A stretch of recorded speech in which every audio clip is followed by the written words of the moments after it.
could feel it. It didn't feel like a seamless evolution. It was more like a cover-up with duct tape.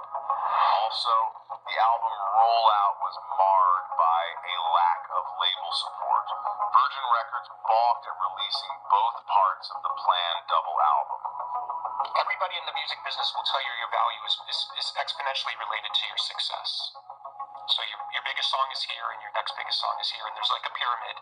And as you go down, you lose value. Your aging becomes part of that loss of value. How do you maintain value, relevancy?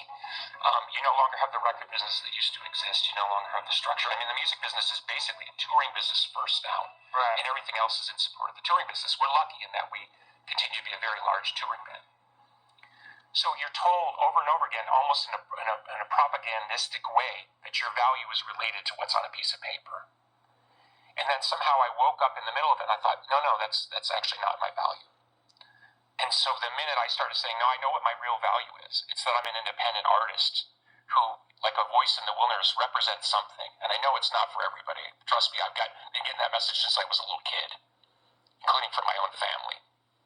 But I know what I represents something that's valuable. I can't quite put my finger on it, but I see the consistency of let's call it the communication between myself and somebody who's interested in what I do. So Billy took matters into his own hands. But the vibe was their only album, Mary Star of the Sea, released in 2003, got good reviews and had an upbeat, almost spiritual vibe.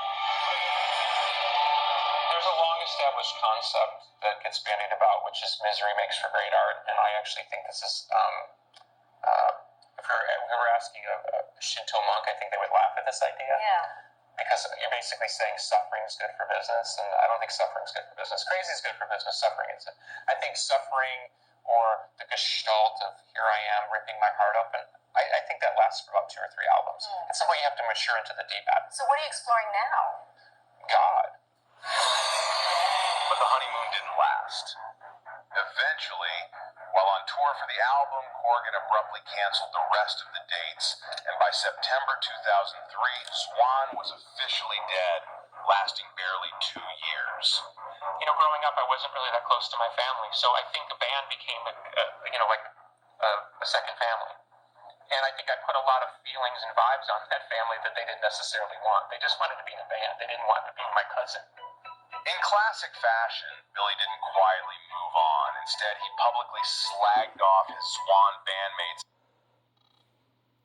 But the vibe was different, and everyone could feel it. Front and center.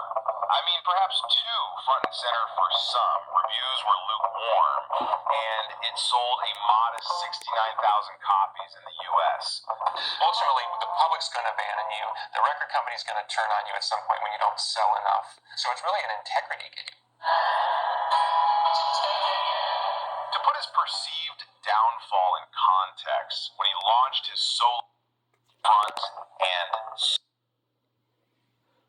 an unwanted media attention.